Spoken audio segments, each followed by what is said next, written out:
C2 पता है, C1 निकालना है, निकाल सकते हैं? यस, निकाल सकते हैं। कैसे?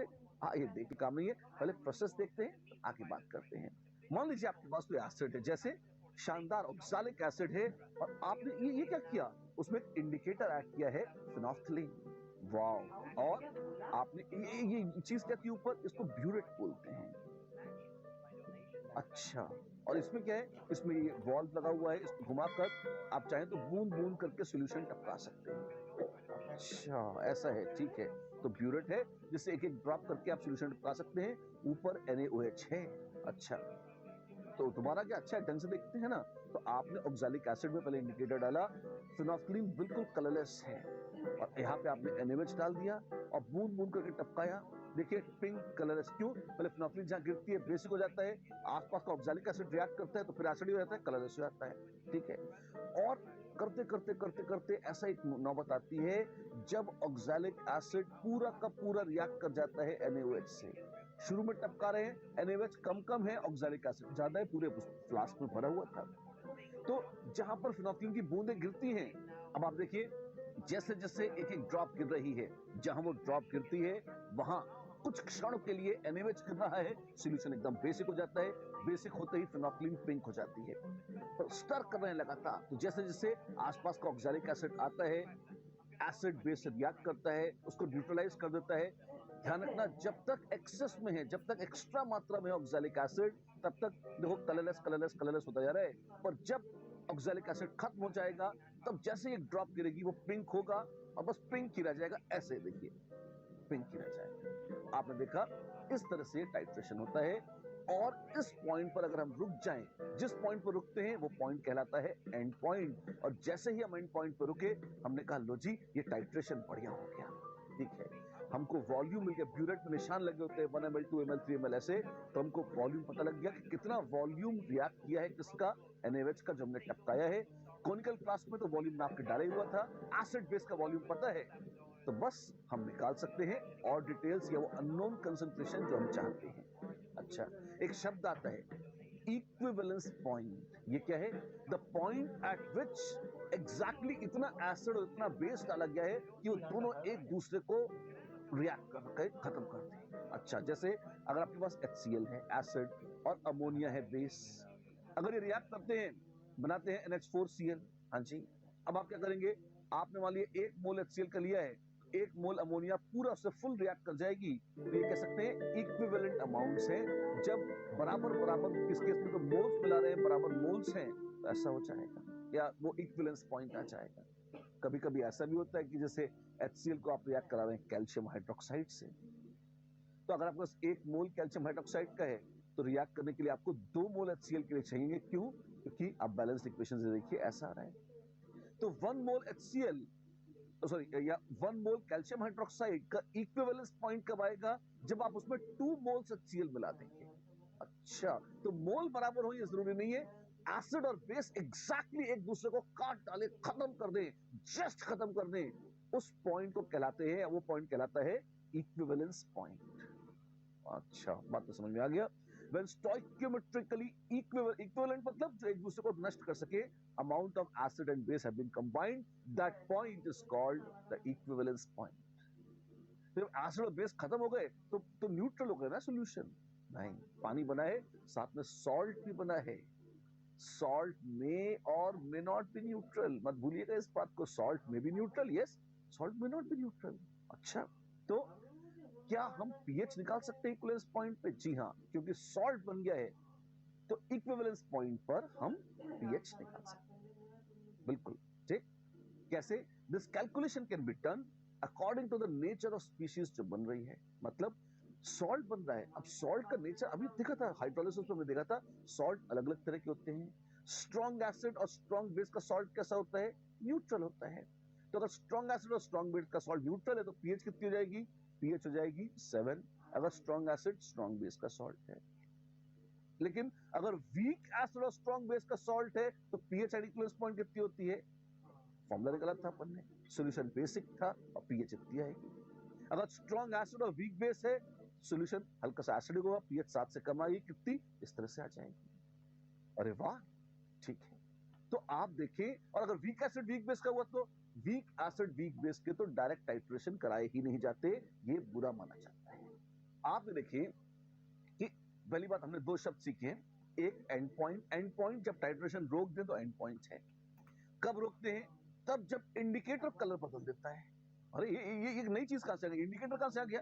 ये भी मजेदार चीज, इसको देखिए। ऐसी जादुई चीजों का अस्तित्व है जो बता देती है कि रुक जाओ, टाइट्रेशन हो गया है। अच्छा, कैसे बताती हैं? आवाज आती है, आकाशवाणी होती है, धमाके होते हैं? नहीं, ऐसा नहीं होता, वो रंग बदल लेती है। अच्छा, वो गिरगिट है? हाँ, ये केमिकल गिरगिट है जो रंग बदल लेती है। अच्छा, तो बहुत इंटरेस्टिंग है। आपने एक बात में गौर किया? Most of the acids are at times colourless. अधिकांश एसिड्स कैसे हैं? कलरलेस। अधिकांश बेसेस कैसे हैं? बेसेस भी कलरलेस होते हैं। एसिड्स कलरलेस हैं और बेसेस कलरलेस हैं, और जब वो मिलकर सॉल्ट बनाते हैं वो सॉल्ट भी कई बार कलरलेस ही होते हैं। अगर एसिड बेस और सॉल्ट कलरलेस हैं, अगर एसिड्स बेसेस और सॉल्ट्स कलरलेस हैं, तो हमें पता कैसे लगेगा? जैसे शुरुआत में ऑक्सैलिक एसिड है, कलरलेस है, हमने NH टपकाया, NH भी कलरलेस है, सॉल्ट बना, वो भी कलरलेस है। तो हमको फील देख कर नहीं आ रही है, कोई देख के थोड़ा पता लगेगा कि भाई इसमें एसिड बाकी है, बेस बाकी है, कितना क्या करें, कोई पता नहीं लगता। तो हम मदद देते हैं किसकी? इंडिकेटर्स की। इंडिकेटर्स क्या है? इंडिकेटर्स आर दोस केमिकल्स या दोस compounds which change their color exactly at equivalence point। आप कोशिश करते हैं कि ऐसे कंपाउंड्स को इंडिकेटर्स के तौर पे यूज करें जो ठीक उसी समय कलर बदल लें जब आपके एसिड बेस रिएक्शन का इक्विवेलेंस पॉइंट आ गया है। अगर ऐसा है तो कलर बदलते ही आपको दिख जाएगा, कलर बदल गया, आप रुक जाएंगे और आपका एंड पॉइंट इक्विवेलेंस पॉइंट से मैच कर जाएगा, और यही आपको चाहिए था। ठीक है, तो substances which indicate the end point of titration usually by changing their color are called indicators। ठीक है, वो एग्जाम्पल है, दो बहुत मशहूर इंडिकेटर्स हैं, एक फिनोफ्थलीन और दूसरा मिथाइल ऑरेंज। फिनोल्फथालीन, फिनोफ्थलीन ऐसे बोल देते हैं, कितना लंबा नाम है, फिनोल्फथालीन। ऐसे टुकड़े करिए, फिनोफ्थलीन, और जल्दी से बोल दीजिए, पहले धीमे धीमे बोलिए, जल्दी से आ जाएगा। ये बहुत ही कॉमन, बहुत ही पॉपुलर एसिड बेस टाइट्रेशन के इंडिकेटर्स हैं। ठीक है, पर इंडिकेटर्स होते क्या है? इंडिकेटर्स या तो बहुत ही वीक एसिड्स होते हैं। अच्छा, बहुत मतलब बहुत ज्यादा वीक होना चाहिए, वीक होते हैं बस, बहुत ज्यादा कम की बात नहीं हो रही। तो वीक एसिड्स या वीक बेसिस, तो बहुत सारे वीक एसिड वीक बेस होते हैं। नहीं, इंडिकेटर्स में एक बड़ी खास बात है। क्या खास बात है? इंडिकेटर्स के प्रोटोनेटेड और डीप्रोटोनेटेड फॉर्म्स के कलर्स अलग अलग होते हैं। मतलब मान लीजिए कोई वीक एसिड है HN, अच्छा, और वो डिसोसिएट करता है और बनाता है In- और H3O+, वो बनाता है In- और H3O+। अगर HIN और In- का कलर अलग हो, अगर HIN और In- का कलर अलग हो जाए, जैसे फिनोफ्थलीन के केस में ये होती है कलरलेस और ये होता है पिंक, तो जैसे ही In- बनेगा उसका पिंक कलर हमको दिख जाएगा। या अगर पहले से पिंक कलर है और अगर वो कलरलेस हो जाएगा तो हमें दिखेगा कि हाँ भी कलर चेंज हो रहा है। राइट, बात तो ठीक है। मिथाइल ऑरेंज वीक बेस है, वो कैसे डिसोसिएट करता है? This giving you BH+ plus OH-। और अगर मिथाइल ऑरेंज को देखेंगे तो मिथाइल ऑरेंज बेसिक मीडियम में पता है कैसा होता है? येलो होता है, और एसिडिक मीडियम में वो रेड हो जाता है। तो प्रोटोनेटेड फॉर्म में वो रेड है, और डीप्रोटोनेटेड फॉर्म, प्रोटोनेटेड मतलब जिसमें H+ लगा हुआ हो, H+ लगा है तो लाल रंग का है, H+ हटा देंगे तो पीला पड़ जाएगा। अच्छा, अब ये बहुत मजेदार चीज है, आप देखिए क्यों, क्या मजेदार है इसमें? आप ली शतलिस प्रिंसिपल से देखिए इसकी खूबसूरती। मान लीजिए आपके पास फिनोफ्थलीन का सोल्यूशन है, हाँ जी, है जैसी है बेचारी, और आपने उसमें खूब सारा एसिड डाल दिया। जब एसिड डालेंगे तो ये बढ़ाया है, प्रोडक्ट्स बढ़ाए हैं, प्रोडक्ट्स बढ़ाए हैं तो इक्विलिब्रियम किस तरफ शिफ्ट होगा? इक्विलिब्रियम बैकवर्ड शिफ्ट हो जाएगा। और यदि इक्विलिब्रियम बैकवर्ड शिफ्ट होगा, क्या बनाएगा? HIN का करंट कैसा है? वो तो कलरलेस है। ओ वाओ, वो कलरलेस है, जी हाँ, वो तो कलरलेस है। HIN कलरलेस है तो यानी कि सॉल्यूशन कलरलेस हो जाएगा, बिल्कुल।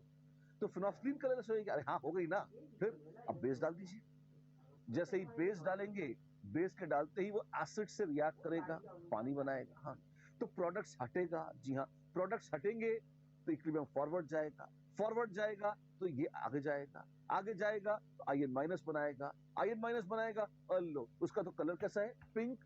इसीलिए बेसिक मीडियम में सॉल्यूशन हो जाता है पिंक। अच्छा, तो फिनोफ्लीन एसिडिक मीडियम में कलरलेस है और बेसिक मीडियम में पिंक हो जाएगी। जी हाँ, फिनोफ्लीन एसिडिक में कलरलेस है और बकायदा बेसिक में पिंक हो जाएगी। ठीक है, और बोलिए। ठीक है, और मिथाइलोन को देखिए। इस इक्विलिब्रियम को देखिए, अगर आपने खूब सारा बेस डाल दिया, खूब सारा बेस डाल दिया तो क्या होगा? इक्विलिब्रियम बैकवर्ड आएगा। कलर कैसा होगा? येलो। ठीक है, और अगर एसिड डाल दिया तो, अगर एसिड डाल दिया तो वो बेस के साथ रिएक्ट करके हटेगा। जैसे जैसे हट जाएगा इक्विलिब्रियम फॉरवर्ड जाएगा, फॉरवर्ड जाएगा, क्या होगा?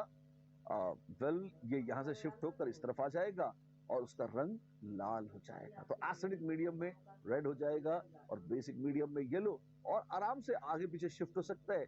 ये बहुत आराम से ली शक्लिस प्रिंसिपल की मदद से आप देख सकते हैं इंडिकेटर्स कैसे रंग बदल रहे हैं। ठीक क्या है? क्या कोई भी वीक एसिड, क्या कोई भी वीक बेस इंडिकेटर हो सकता है? एक शर्त है क्या कि H प्लस लेन देन के बाद H प्लस हटाओगे या ऐड करोगे, उसका रंग बदल सकता है, तब वो काम करेगा एसिड बेस रिएक्शंस में इंडिकेटर का। अच्छी बात है। अगर इक्विलिब्रियम है तो क्या हम इक्विलिब्रियम कांस्टेंट लिख सकते हैं? जरूर लिख सकते हैं। कैसे? आप देखिए, HIN टकड़क H plus plus IN minus. ठीक है, तो के इंडिकेटर क्या है? H plus into IN minus upon HIN, H plus into IN minus upon HIN। ठीक है, ये है के इंडिकेटर। तो कंसंट्रेशन ऑफ तो कंसंट्रेशन ऑफ H प्लस क्या हो जाएगा? इट इज के indicator into HIN by IN minus. कल ट्रांसपोज कर रहे हैं उसको, पीएच निकालने की योजना है। PH is PKin plus log to base 10 of IN minus by HIN। क्या किया? लॉग लगा के माइनस लगा दिया, ये आ जाएगा। वाओ, ये क्या है? ये एक इंडिकेटर इक्वेशन है। अच्छा, pH is PKin plus log of IN minus upon HIN। ये तो हेंडरसन वाली बफर इक्वेशन जैसी है। वही है। वो कहां से आई थी? वो इक्विलिब्रियम कांस्टेंट के लॉग लगा के आई थी। ये कहां से आई? ये भी इक्विलिब्रियम कांस्टेंट के लॉग लगा के आई है। तो हम डायरेक्ट इक्विलिब्रियम कांस्टेंट वाले लिख दें, के इन बराबर H plus into IN minus by HIN। वही है, और कुछ नहीं है, नया तो कुछ है नहीं। अच्छा, ठीक है, बढ़िया है, बढ़िया है, फाइन। मिथाइल ऑरेंज की कहानी हम पहले सुना चुके थे आपको। बेसिक मीडियम में येलो है, एसिडिक मीडियम में रेड है। ये सारा ड्रामा आपने देखा हुआ है। ठीक है, एक मजे की बात बताऊं क्या? इंडिकेटर का रंग हमेशा बहुत साफ साफ पूरा दिख जाए, मतलब ऐसा जरूरी नहीं है इंसानों की आंखों से। इंसानी आंखों पे कलंक लगा दिया आपने। कलंक लगाने की बात नहीं, मैं तो एक प्रकृति का सत्य बता रहा हूं। क्या? एक्चुअली देखिए, होता क्या है, एक सॉल्यूशन है।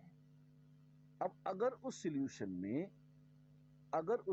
में सिर्फ होता, अगर उस सॉल्यूशन में सिर्फ होता येलो कलर MOH, बहुत सी बात है, तो हमें येलो दिखता।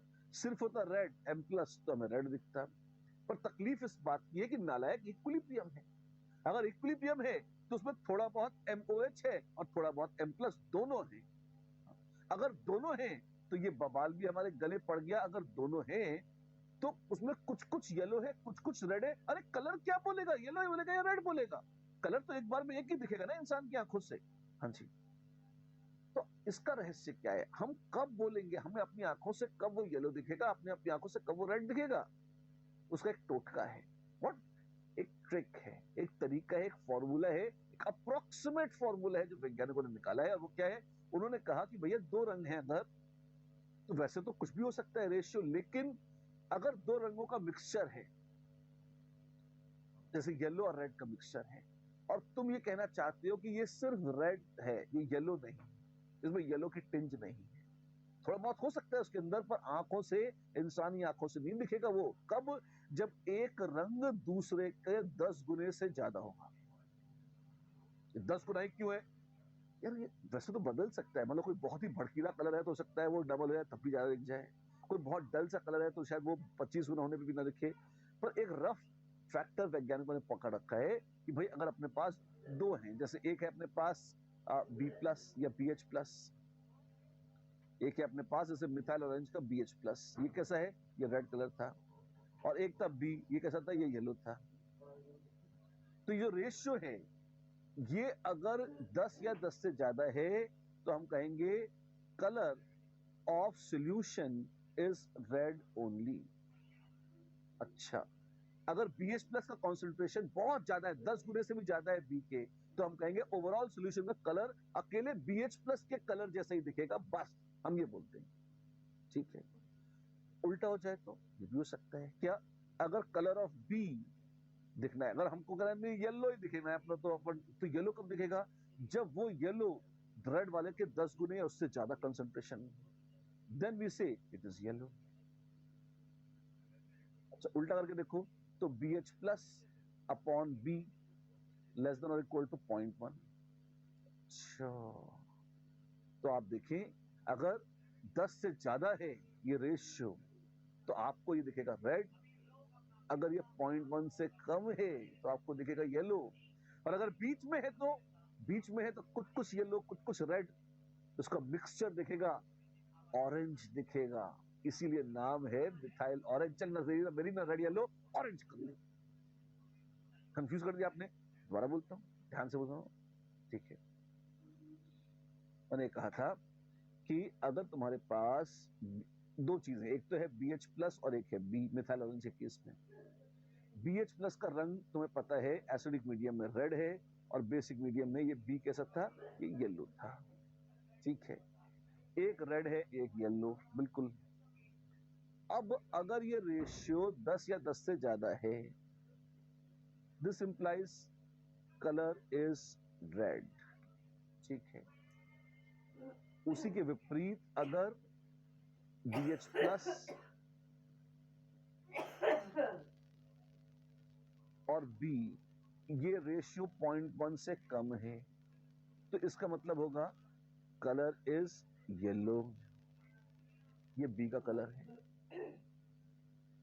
और अगर इसके बीच में हुआ तो एक रेंज छूट गई है ना, और कौन सी रेंज छूट गई है, उसमें आया कि भाई अगर BH प्लस बाय बी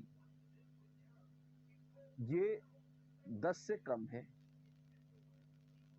और 0.1 से ज्यादा इनके बीच में है, तो this is colour is mixture of yellow plus red, क्या हो गया, ऑरेंज। अच्छा, इसीलिए उसका नाम मिथाइल ऑरेंज है। हाँ, अब येलो बोलते तो रेड चिढ़ जाता, रेड बोलते तो येलो चिढ़ जाता, ऑरेंज में दोनों समा गए, दोनों खुश हो गए, बीच वाला रंग बोल देते हैं लोग ऐसे। ठीक है ना, राइट। अब ये रेशियो जो 10 और 0.1 का है, कभी कभी लोग इनमें लॉग वॉग लगाना पसंद करते हैं, जैसे ये रेशियो आ गया, मैंने तो BH प्लस अब नहीं बताया था, आप चाहो तो ये क्या है, conjugate acid by conjugate base. ठीक है, ये कॉन्जुगेट बेस, ये conjugate acid, IN minus HIN उसके टर्म्स में भी लिख सकते हो। तो मुद्दे की बात है उसको इंडिकेटर इक्वेशन में तुम रखो, ये रेशियो, इसमें अब मुझे बताओ कलर ऑफ IN माइनस कब आएगा, if IN minus by HIN, ये कितना है, ये 10 से ज्यादा है, तो इसका लॉग कितना होगा, अगर इसका लॉग 1 से ज्यादा होगा, अगर इसका लॉग संख्या 10 से ज्यादा है तो लॉगरिथम लॉग ऑफ 10 हो जाएगा, नहीं 1, अगर ये 1 या उससे ज्यादा होगा तो कलर दिखेगा IN माइनस का। अच्छा, तो pH अगर PKN प्लस 1 या इससे ज्यादा होगी, देन कलर दिखेगा किसका, IN माइनस का सॉल्यूशन में। ठीक है, pH स्केल है, ये है pH बराबर PKN, और ये है PKN प्लस 1, और ये है PKN माइनस 1। अगर pH PKN प्लस 1 से ज्यादा हुई, अगर pH PKN प्लस 1 से ज्यादा हुई तो क्या होगा, तब हम कहेंगे कि वो कलर किसका है, उस सॉल्यूशन में कलर है IN माइनस का। अच्छा, और अगर वो PKN माइनस 1 या उससे कम हुई तो क्या कहेंगे, तब हम कहेंगे कि इसमें कलर है HIN का। अच्छा, और ये क्या है? ये कहलाती है रेंज ऑफ इंडिकेटर। अच्छा, इंडिकेटर इस रेंज में काम करता है ना? नहीं, इंडिकेटर इस रेंज में काम नहीं करता। आ, आ, अच्छा, ये कंफ्यूजिंग रेंज है। इसमें कुछ कलर IN माइनस का है, कुछ कलर HIN का है, मिक्स्ड कलर है, स्पष्ट एक रंग दिखाई नहीं देता इस रेंज में। तो इस रेंज को इस रेंज में अपन इसको क्रॉस करना पड़ता है। इसके बियॉन्ड जाकर हमको साफ साफ किसी एक स्पीशीज का कलर दिखाई पड़ता है इंडिकेटर की। राइट, ठीक है। ये -1 कैसे लिख दिया आपने, वो भी देख लो। कलर HIN का होगा कब? अगर वो IN माइनस के 10 गुने से ज्यादा होगा या बराबर, तो pH लेस देन pKn-1 यहां से आता है, जिसको हमने वहां यूज कर लिया था। ठीक, तो सारी कलर्स की माया मैंने आपको बता दी है बहुत अच्छे से, है ना। और रेंज ऑफ इंडिकेटर क्या है? द रेंज, वैसे किताबों में लिखा होता है range is between which the indicator changes its colour. गलत नहीं है, पर वो ज्यादा सेंस जो मैंने आपको बताया था वो क्लियर था, उसमें कंफ्यूजन नहीं होता। अब बिटवीन विच चेंजेस कलर, तो बिटवीन में किधर बीच में कलर चेंज कर दिया, इधर किया उधर किया, बहुत सारे दिमाग में आता है। रेंज को क्रॉस करोगे तो कलर चेंज दिखाई देगा, मेन बात ये है। बड़ा सुंदर है। एमओ की रेंज देखिए, आप देखिए 3.1 से 4.2 के आसपास तक रहती है एमओ की रेंज। यहां पे देखिए ऑरेंजिश दिख रहा है, इधर रेड है और इधर येलो है। फिनोफ्थलीन कलरलेस से पिंक 8.3 से 10। आप देखें बीच में धुंधला धुंधला दिखता है, स्पष्ट निर्णय ले पाना मुश्किल होता है कि भैया कलरलेस है या पिंक। ऐसे ये रेंज है, ये पीएच रेंज है, ये रेंज ऑफ इंडिकेटर है, ये भी रेंज ऑफ इंडिकेटर है। राइट, ठीक है। और भी इंडिकेटर ले आए आप तो। हाँ, क्यों? ब्रोमोथाइमॉल ब्लू होती है, फिनॉल रेड होती है, प्यारे हैं इनकी भी अपनी, जैसे इसकी रेंज यहाँ है, इसकी रेंज ये है। रखने हैं इन्हें ना, सिर्फ फिनोफ्थलीन और मिथाइल ऑरेंज याद रखने हैं, बाकी नहीं। ठीक है, फिर भी आपके मनोरंजन के लिए हमने कई सारे और इंडिकेटर दे दिए हैं, ताकि आपको फील आ जाए कि दुनिया के अकेले इंडिकेटर नहीं है, और भी होते हैं। ठीक है, काम के नहीं है, कोई बात नहीं, ऐसा है। क्वेश्चन इतना पढ़ लिया तो क्वेश्चन तो करोगे यार। Bromothymol blue, how beautiful, is an indicator with Ka of 6 into 10 to minus 5. What percentage of this indicator is in its ionized form at pH 5? HIN दे रहा है H plus plus IN minus, ये है ionised form. ठीक है, और ये है unionised form. खुशी भी जानकर Ka या pH बराबर pKa plus log to base 10 of IN minus by HIN, ऐसे ही होता है। ठीक है, अब पूछा है pH 5 है और pKa कितना है? 5 माइनस log 6 है plus log 10 IN minus by HIN, ये इक्विलिब्रियम पर है। और मान लो शुरुआत में कंसंट्रेशन था C0, मान लो शुरुआत में कंसंट्रेशन था C0, न ये था न ये, बाद में हो गया X चला गया तो ये X हो गया। ठीक, ऐसे है। सब्स्टिट्यूट करके देख रहे हैं तो आ जाएगा log 6 बराबर log ऑफ IN माइनस है X upon C0 minus X। अच्छा, ठीक है, इसका मतलब x upon C0 minus X बराबर 6, x अपॉन C0 बराबर 6 upon 7, right? What percentage of this indicator is in its ionized form at pH 5? Now, this is fraction present in ionized form. ये fraction है जो ionised form में है। कितना है? 6/7। तो परसेंटेज कितनी जाएगी? 6/7 इंटू 100। रक्षा कर प्रभु, कितना जाएगा? 47, लगभग 84.84%, लगभग आ जाएगा। 85% के आसपास आयनाइज हो चुका होगा, कब? एट pH 5, ये दिख रहा है। Got it? Yes. एक और जैसी बात पे बिल्कुल। An acid type indicator HIN differs in color from its conjugate base IN minus. ठीक है, तो होता ही है ना? The human eye is sensitive to the color differences only when the ratio is greater than 10 or smaller than 0.1. इतनी बड़ा question है, और ये कहानी तो हम सुन चुके हैं, फालतू बकवास कर जा रही है यहाँ पे। ये सब मजेदार जरूर है, पर ये सब हमें पता है पहले से। क्वेश्चन ये है ही नहीं, क्वेश्चन तो आगे है। What should be the minimum change in pH of a solution to observe a complete color change? ठीक है, pH initial is pKin minus 1. कब? When solution has color of HIN. And pH finally is pKin plus 1 when solution has color of IN minus. HIN का colour होता जब pH इतनी होती है, इससे कम होती है। IN माइनस का कलर है जब pH इतनी है, इससे ज्यादा हो। ठीक, वो ग्राफ बना के दिखा दूं आपको एक बार। स्केल pKin ये है, और हमने कहा था ये है pKin minus 1 और ये है pKin plus, तो नीचे बताए ये -1 और ये +1, ऐसे देख लो। ठीक है, और अगर इस एरिया को देखो आप, ये क्या है?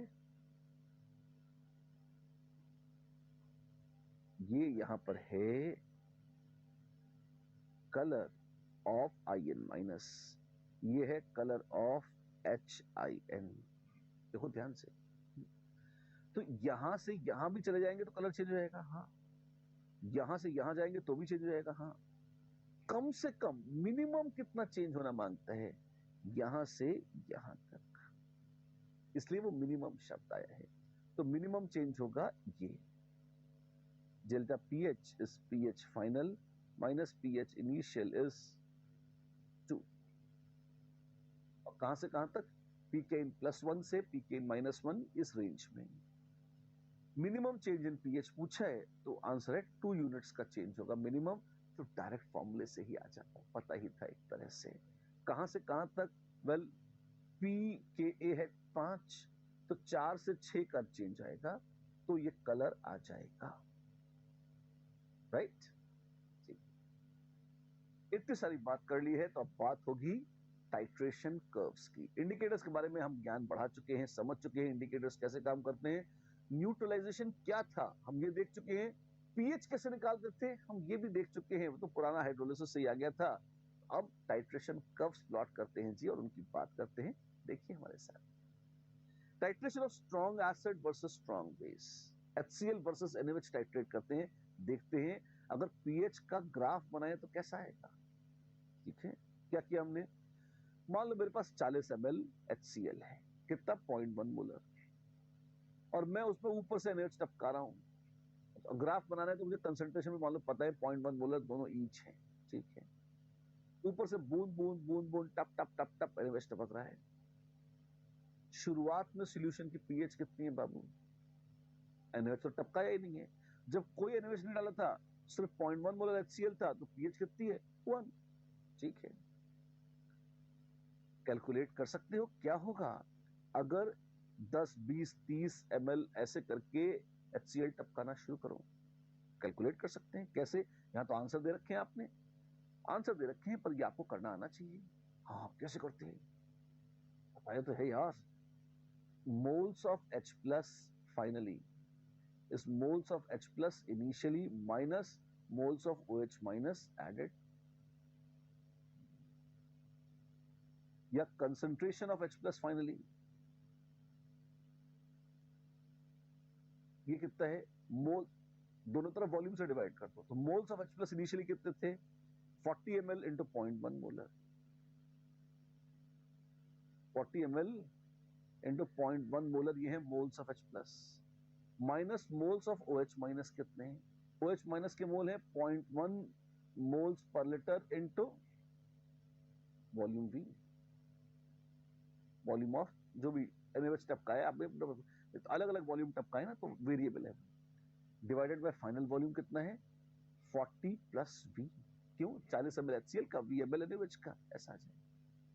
कितना आएगा? ये आएगा 4 minus 0.1 V upon 40 plus V। ये है concentration of H plus finally, और ये फॉर्मूला कब तक वैलिड है? तब तक जब तक एसिड ज्यादा है और बेस कम। अच्छा, क्या करें? आप एक काम करो, इसी में सब्स्टिट्यूट कर करके एक बार कंसंट्रेशन ऑफ H प्लस निकालो। यहां तो ठीक है 0.1 मोलर आ गया, 10 ml डाले तो 4 माइनस 1 3/50, 3/50 मोलर ऐसा आ गया, यानी कि 0.06 मोलर। अच्छा, तो पीएच लॉग लगा के निकालो, आएगी 1 नहीं 1.22, थोड़ी बढ़ गई बेस डालने से, ठीक है। 20 ml डाल दिए, उधर रखो, यहाँ पे V की वैल्यू 20 रख दो, तो 4 माइनस 2 यानी 2 डिवाइडेड बाय 60 यानी 1/30 molar. 1/30 log of minus log of 1/30 is log 30, which is 1.4771, 1.48। 30 ml डाल दिया, ये 1/70 हो जाएगा। अच्छा, लॉग लगाया 1.84। 40 ml में तो पूरा निपट जाता। अरे C1 C2 सेम थे तो V1 V2 सेम होंगे, हाँ। तो 40 ml में तो पूरा खत्म हो जाएगा, न्यूट्रल हो जाएगा, भाई पीएच 7 हो जाएगी, हाँ। और यहाँ तो ये 1 से हिल नहीं रहा, 40 के 30 ml तो डाल दिया अपन ने, पीएच 1 से घसट नहीं 1, 1.2, 1.4, 1.8 ऐसे चल रही है। यही मजा है टाइट्रेशन का, अजीब टाइट्रेशन है। आप देखें 39 ml ऐड करो, देखो क्या होता है। तो 4 माइनस 3.9 यानी कि 0.1 अपॉन 79 यानी 1/790। अभी भी देखो बहुत ज्यादा खसका नहीं है, पीएच खाली 2.9 हुई है, और 40 में से 39 ml डाल चुके, खाली 1 ml डालना बाकी है पूरे टाइट्रेशन के लिए, और घसीटते हैं। 39.9 ml डाल दिया अपन ने, अब क्या करोगे? अब फॉर्मूला देखो, यानी कि 4 माइनस 3.99 तो 0.01 अपॉन 79.9 ml, यानी कि 1/7990। पीएच अब जाके खस गई है कितनी? 3.9। ध्यान रखना, एक बूंद बाकी है, बस एक बूंद डालेंगे और टाइट्रेशन खत्म हो जाएगा, और जैसे ही 40 ml टपकाएंगे हमको पता है पीएच 7 हो जाएगी। अच्छा, तो 3.9 से 7, आप देखो, आप शुरू किया था, आपने 0 ml NaOH डाला था तो पीएच 1 थी, 1 से घिसट के 3.9 तक आई है। चेंज इन पीएच कितना हुआ है? ये हुआ है मात्र 2.9 का। जब आपने लगभग 40 ml में से 1-2 बूंद कम अगर आपने NaOH टपकाया है तो पीएच में चेंज खाली 2.9 का है।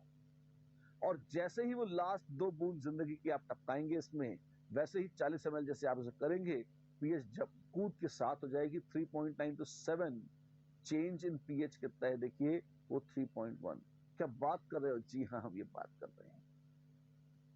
अच्छा, 3.1 है चेंज इन पीएच। जी हाँ, 3.1 है चेंज इन पीएच। अच्छी बात है। तो आप देखिए, जितना पूरे लगभग 40 ml में 2 बूंद कम डाल दिया, उससे जितना पीएच में चेंज नहीं हुआ, पीएच पागलों की तरह कूद के उससे ज्यादा चेंज कर गई किसमें? लास्ट 2 बूंद टपकाने में, इक्विवेलेंस पॉइंट के। और वहीं पे अगर आप 2 बूंद और टपका दें और पीएच 48 वॉल्यूम 40.1 कर दें, अब OH माइनस ज्यादा है, देखेंगे पीएच कूद कर 10.1 फिर से 3.1 बढ़ जाएगी। गजब है। तो आप देखिए, मात्र 4 बूंद NaOH टपकाया है, और यहाँ रेंज देखिए, पीएच में चेंज है 6.2 का। पागलों की तरह शड़ा पीएच बदली है, और फिर घिसट के बदलनी चालू हो जाएगी, फिर ऐसा ज्यादा नहीं बदलेगी। ग्राफ प्लॉट करें, जरूर करो। इस ग्राफ को प्लॉट करेंगे, आप देखिए ऐसा है, घिसट रही है, घिसट रही है, घिसट, और एकदम टड़ाक जब, और फिर घिसट, ऐसे। 7 क्या था? ये पीएच 7 जो था, ये था इक्विवेलेंस पॉइंट। अच्छा, तो वॉल्यूम ऑफ NaOH एडेड इतना है, पीएच ऐसे, इस तरह से, बिल्कुल ऐसे। इंडिकेटर कैसे सेलेक्ट करेंगे? वेल, इंडिकेटर से सेलेक्ट करेंगे जो ठीक तभी रंग बदले जहां इक्विवेलेंस पॉइंट आया हो। मतलब ध्यान रखना, इंडिकेटर तो फिनोफ्थलीन है, बेचारी मिथाइल ऑरेंज है, उसका आपसे तो कोई HCl एनएल से कोई मतलब ही नहीं, उनको तो अपने से मतलब है। तो वो तो आप जब उनको उनकी रेंज पार कर दोगे वो कलर बदल देंगे।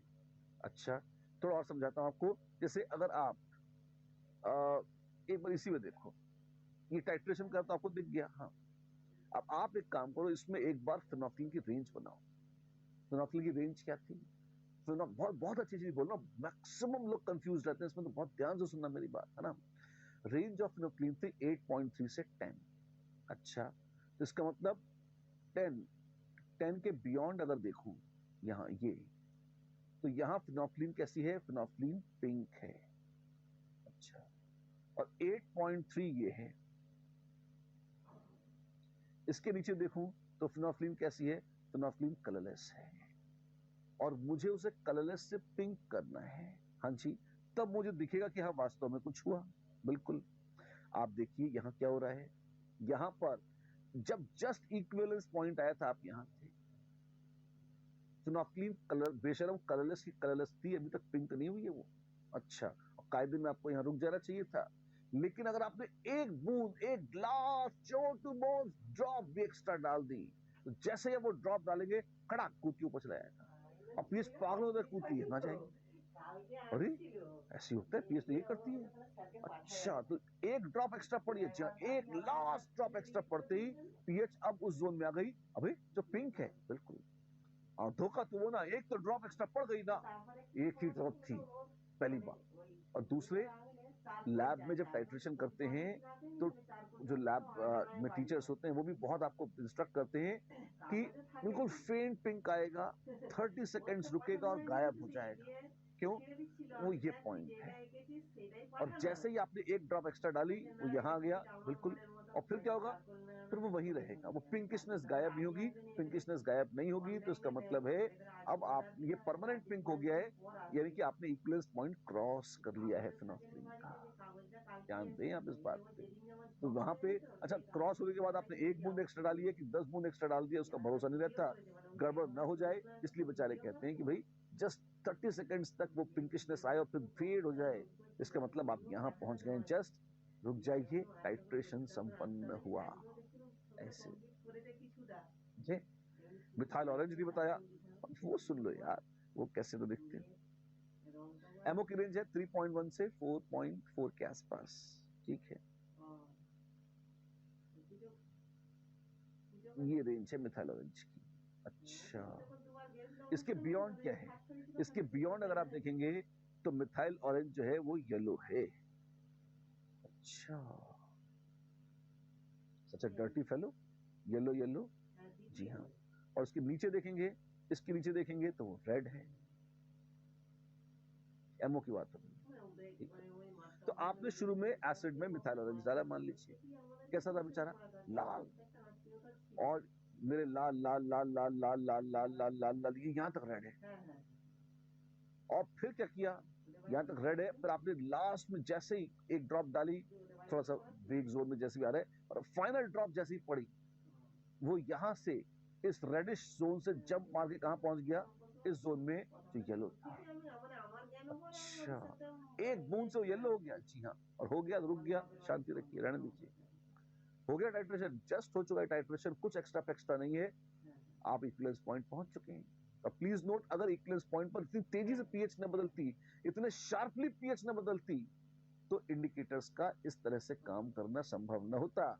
लकीली ऐसा है, तो जो भी उस रेंज को क्रॉस कर जाएगा, आप ये टाइट्रेशन का जब भी रेंज को कट कर रहा है, क्रॉस कर रहा है, आप देखेंगे वो बढ़िया से वो इंडिकेटर उसके लिए यूजफुल हो जाएगा। राइट, चलिए, the steep titration section of titration curve around the equivalence point, ये जो है, ये वो है जिसके कारण आप इंडिकेटर्स का यूज कर पाते हो। और it must cut through the range of indicator. जो vertical portion of titration curve है, अगर वो इंडिकेटर की रेंज से गुजर रहा है, बढ़िया काम कर देगा वो, ये कहा जा रहा है। राइट, सूटेबल इंडिकेटर कब है? बेस्ट इंडिकेटर वो है जिसमें pH should be equal to PK in. pH at equivalence point अगर पी के एन के बराबर है, ऐसा इंडिकेटर चुनिए कि उस इंडिकेटर का p K N pH at equivalence point के बराबर हो जाए, तो वो श्योर शॉट बढ़िया काम करेगा किसी भी टाइट्रेशन के लिए, राइट। पीएच रेंज टाइट्रेशंस की अक्सर लगभग 4 से 10 होती है। 4 से कम इक्विवेलेंस पॉइंट नहीं आता और 10 के ऊपर भी बहुत रेयर केसेस में ही आता है। तो जितने भी कॉमन इंडिकेटर्स हैं सबकी रेंज लगभग इतनी ही रहती है। एक लोअर रेंज में हमने मिथाइल ऑरेंज पकड़ लिया है और एक हायर रेंज में फिनोक्सीन, बढ़िया काम कर जाता है कॉम्बिनेशन प्रायः हर टाइट्रेशन के। अब अलग अलग टाइट्रेशंस के लिए भी देख लेते हैं किसमें क्या चलेगा। अगर strong acid strong base titration है तो पीएच एट इक्विवेलेंस पॉइंट कितनी होगी? 7। तो जिसका P K N closest to 7 होगा वो बहुत बढ़िया है। ब्रोमोथाइमॉल ब्लू इस मामले में बड़ा शानदार है। It is the best indicator for this kind of a titration, ठीक है। Weak acid versus strong base, इसकी pH at equivalence point will be greater then 7। अगर पीएच से 7 से ज्यादा है तो 7 से ज्यादा की रेंज में कौन आता है? 7 से ज्यादा की रेंज में आता है फिनोफ्थलीन। ऐसे टाइट्रेशन के लिए phenolphthalein would be a better indicator. And this brings us to titration of a weak acid with strong base. Very interesting. हमारे पास कोई weak acid है? जी हाँ, आपके पास acetic acid है, आपके पास strong base NaOH है, दोनों हैं 0.5 मोलर each, ठीक है। 20 ml आपके पास एसिटिक एसिड है, N1V1 बराबर N2V2 से आप देख सकते हैं कि 20 ml ही चाहिएंगे आपको किसके? NaOH के कंप्लीट टाइट्रेशन के लिए, इक्विवेलेंस पॉइंट के लिए। लेकिन मान लीजिए हम धीरे धीरे 0 ml, 5 ml, 10 ml, 15 ml ऐसे टपका रहे हैं NaOH, क्या होता है कि हम पीएच निकाल सकते हैं? हाँ, कैसे? स्ट्रॉन्ग एसिड जैसा सिंपल नहीं है, अलग अलग केसेस आएंगे और अलग अलग ही सॉल्व करने होंगे। करके दिखाते हैं आपको, प्लॉट करते हैं।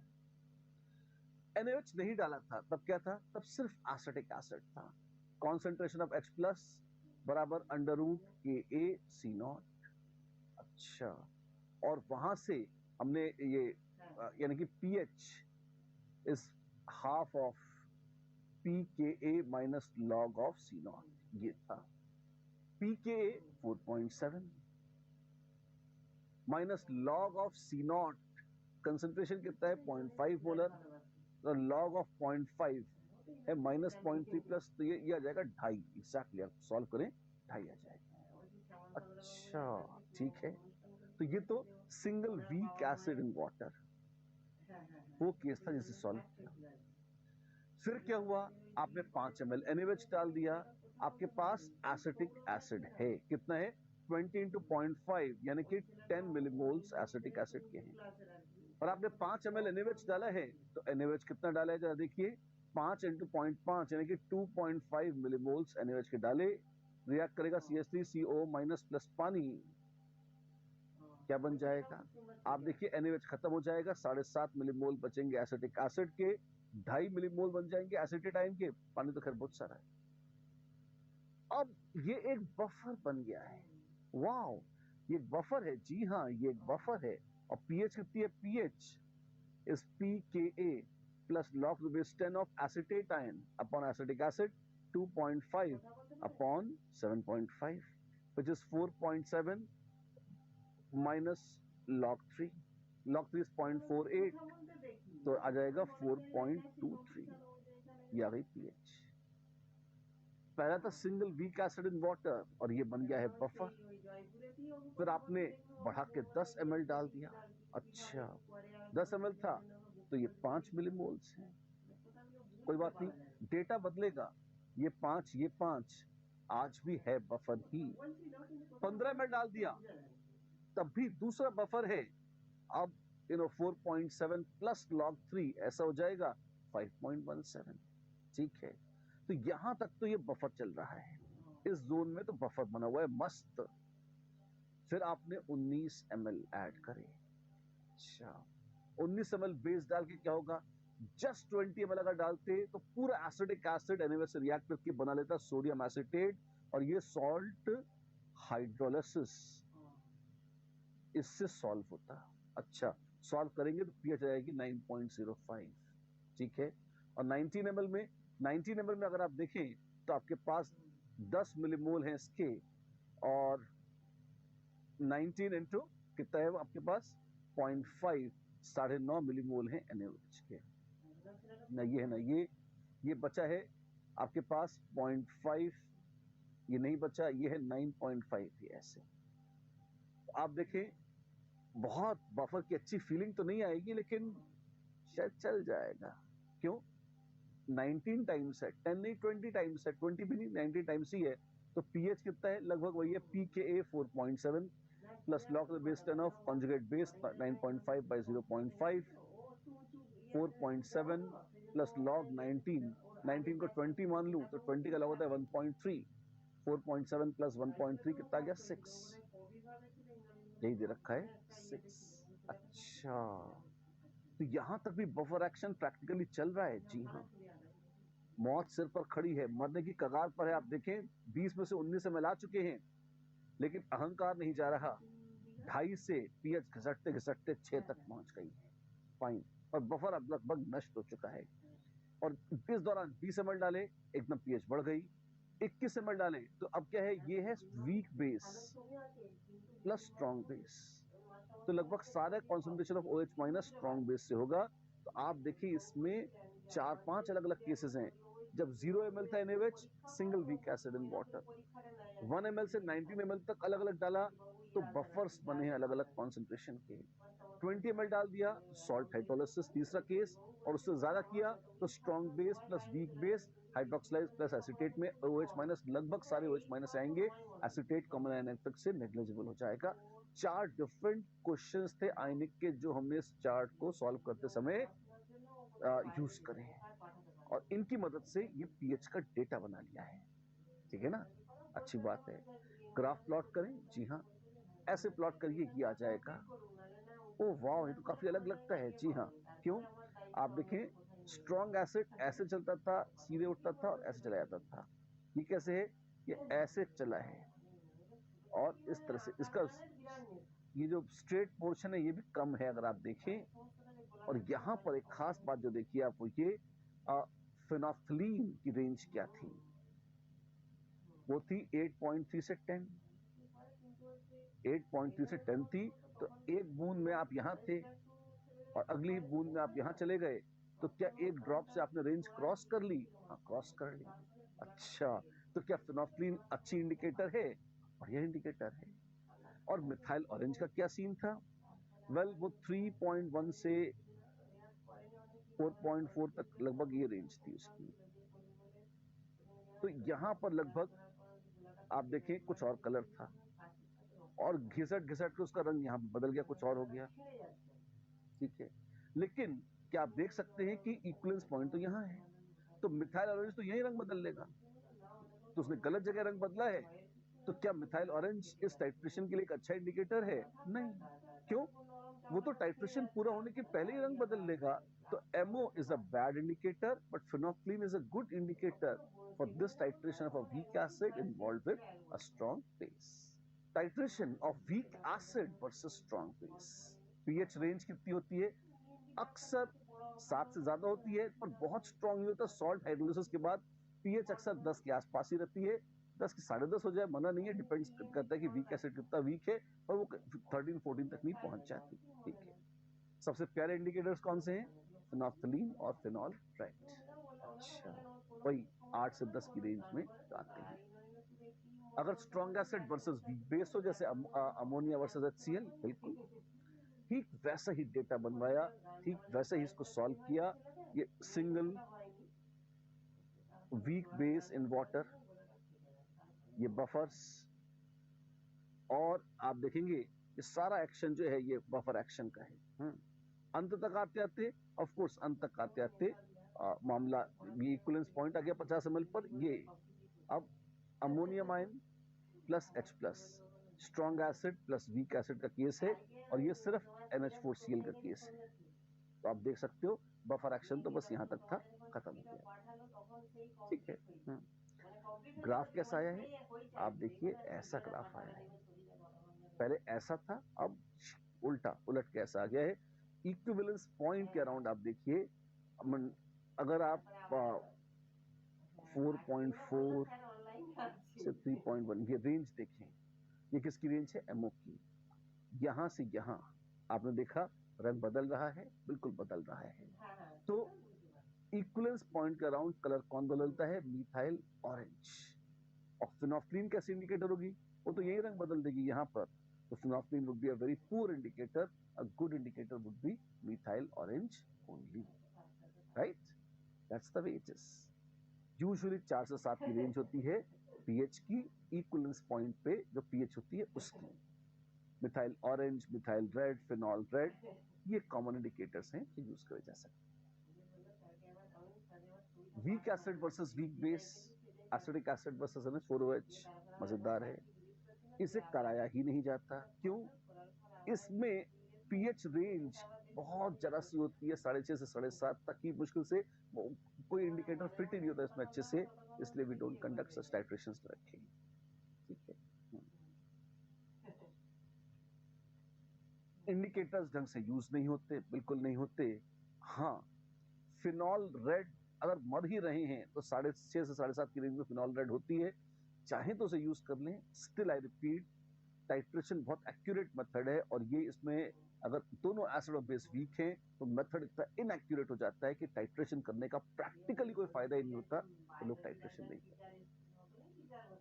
कोई question? Of course many questions. पहला, a 15 ml sample of 0.15 molar ammonia is titrated against 0.1 molar HCl, ठीक है?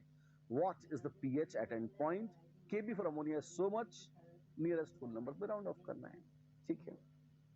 आपके पास है 0.15 मोलर अमोनिया, ठीक है, और 0.1 मोलर है HCl ना।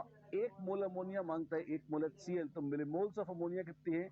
15 into 0.15, और मिलीमोल्स ऑफ HCl कितने हैं? 0.1 into V, तो V बराबर वॉल्यूम ऑफ HCl कितना है? 15 into 0.15, 2.25 in upon 0.1, which is 22.5 ml। 22.5 ml volume है किसका? HCl का। 22.5 ml वॉल्यूम है HCl का, ठीक है? What is the pH at end point? Final this is volume of HCl, volume of ammonia है 15 ml, तो वॉल्यूम फाइनल कितना है? V1 प्लस V2, यह है 15 प्लस 22, 37.5 ml। ऐसा क्यों कर रहे हैं? मैं आपको एक बहुत अच्छी बात बताना चाहता हूं, ध्यान दीजिएगा। टाइट्रेशन में जब दो वॉल्यूम्स मिलाए जा रहे हैं तो वॉल्यूम्स के बदलने से कॉन्सेंट्रेशंस बदल जाएंगे, आपको इस बात का बड़ा ख्याल रखना है। क्या क्या क्या? वॉल्यूम्स के बदलने से कॉन्सेंट्रेशन बदल जाएंगे। अच्छा, तो क्या होगा? वेल, तो ये होगा, आप देखें।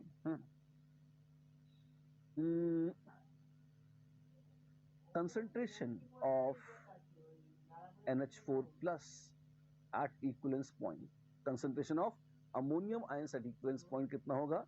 वो हो जाएगा 2.25 मिलीमोल्स, 2.25 मिलीमोल्स, क्योंकि जितने मिलीमोल अमोनिया के हैं उतने ही मिलीमोल अमोनियम क्लोराइड के होंगे, डिवाइडेड बाय 37.5 ml, ठीक है?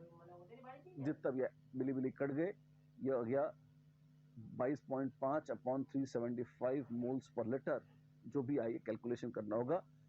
ये है अमोनियम आयन का, ये है C0 एक तरह से। वो कितनी गंदी चीज है, ये है जो भी है, वैल्यूज ही ऐसी है, मैं क्या करूं?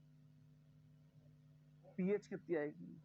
कॉन्सेंट्रेशन ऑफ H प्लस होता है under root KaC0, ammonium weak acid है which is under root Kw upon Kb of ammonia into C0, और पीएच हो जाएगी half of PKW minus log of C0 minus PKB, ऐसा आ जाएगा। PH निकालनी थी, कैलकुलेशन करते हैं, निकाल लेते हैं। पीएच आ जाएगी half of PKW which is 7 minus half of log of C0, log of 22.5 upon 375 positively unpleasant, plus PKB 5 minus log of 1.8, ये आ जाएगा आपके पास। काफी दिलचस्प कैलकुलेशन है, बोला है नियरेस्ट होल नंबर तक राउंड ऑफ करना है। अरे तो बहुत सारा मजा लेने को है अपने पास, आप कैलकुलेशन करते हैं। क्या करेंगे? 7 माइनस 5 का आधा, 7 माइनस 2.5, ये कितना हो जाएगा? 4.5, तो ये आ गया अपने पास pH is equal to 4.5 plus log of कितना है, ये आ जाएगा 1.8। ठीक है, sorry for this mess. Minus half of log of 22.5 upon 375 into 1.8। ठीक है, अब if you try out this calculation, this is 4.5 plus half of 375 into 1.8,